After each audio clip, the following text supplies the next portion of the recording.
How to calm anxiety before bed and get deep, restful sleep. In this video, I'll teach you a simple 4-step process that will help you feel completely relaxed and ready for deep, restorative sleep. And before we get into that, I'd just like to welcome you to Headfulness, the channel where we discuss how to create a happier, more peaceful mind. So if you want to learn how to relieve anxiety and create real happiness in your life, click the subscribe button and the notification bell. Alright, the 4-step process to calm anxiety before bed and get deep, restful sleep. If you're watching this video, you probably are a person who has trouble falling asleep at night because of anxiety. And I know what it's like. You toss and turn and you can't fall asleep no matter how hard you try. And it was only recently that I realized the primary cause of this is self-talk. So the goal of this 4-step process is to slow down your self-talk and shift it in a direction that will make you feel prepared and even motivated to fall asleep. So let's get into it with step number 1. Turn off all electronics at least 1 hour before bed. This is your phone, your tablets, your laptops, anything with apps and a bright screen. You need to do this for 2 reasons. 1, the screen shines a lot of light into your eyes, which can trick your body into thinking it's the middle of the day. And 2 is the apps on the phone get your brain too excited.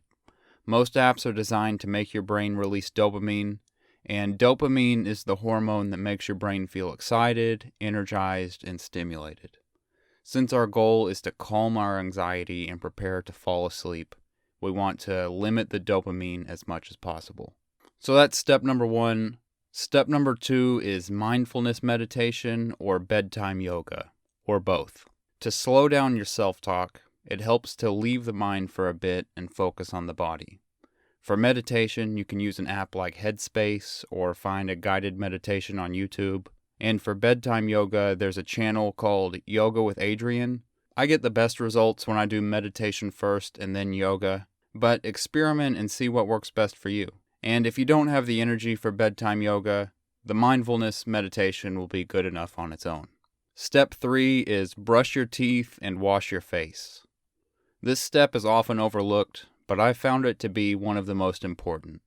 There's something about freshening up after a light yoga session that will make you feel motivated to fall asleep.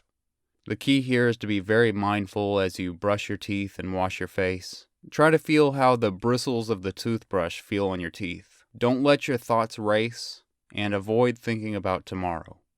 And if you get anxious thoughts, bring your attention back to the body and tell yourself, I'm getting ready to fall asleep. The 4th step, and this one's optional, read a book in bed. After step 3, I often feel so relaxed that I get in bed and fall straight to sleep. But if I don't feel quite ready yet, I'll read a book in bed for 10 or 20 minutes. I try to pick a book that isn't too stimulating. I usually go for Walden by Henry David Thoreau, but experiment and find out what works best for you. And after 10 to 20 minutes of quiet reading, you'll have calmed down your anxiety and prepared your mind and body for deep, restful sleep. If you want to learn how to eliminate anxiety altogether, I have a free anxiety relief course here on YouTube. It'll teach you the 10 thinking patterns that cause anxiety and how to replace them with positive self-talk. I kept it super simple, and you can get through the whole course in about 30 minutes. I'll put a link to the free course down below. Click the subscribe button if you're feeling good, and let's all try to have a little more headfulness.